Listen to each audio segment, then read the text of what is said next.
Hello বন্ধুরা, আশা করি সবাই ভালো আছো। আমার ভিডিওতে স্বাগতম। আজকে কথা বলবো কোরিয়ান গার্ল গ্রুপ ব্ল্যাকপিঙ্ককে নিয়ে। তোমরা কি জানো ব্ল্যাকপিঙ্ক তাদের শেষ কামব্যাক কখন দিয়েছিল?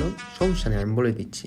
তারা তাদের শেষ কামব্যাক দিয়েছিল 2022 সালের সেপ্টেম্বর মাসে। বনপিঙ্ক অ্যালবামের টাইটেল ট্র্যাক ছিল শাটডাউন, যা বিশ্বজুড়ে চার্ট কাঁপিয়ে দিয়েছিল।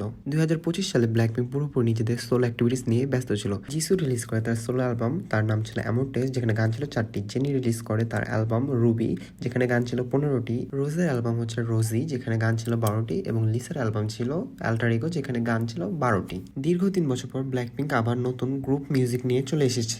ব্ল্যাকপিঙ্ক ডেডলাইন অলরেডি থাকা অবস্থায় একটি গান রিলিজ করে যার নাম জাম। জাম গানের বাংলা সাবটাইটেল এই চ্যানেলে দেয়া আছে, তোমরা চাইলে দেখে নিতে পারো। ব্ল্যাকপিঙ্কের নতুন অ্যালবাম ডেডলাইন, যা রিলিজ হবে 27 ফেব্রুয়ারি, এবং টাইটেল ট্র্যাক হচ্ছে গো। ভিডিওটা ভালো লাগলে অবশ্যই একটা লাইক দিও, এবং তোমাদের কোন ধরনের ভিডিও পছন্দ তা আমাকে কমেন্ট করে জানাও।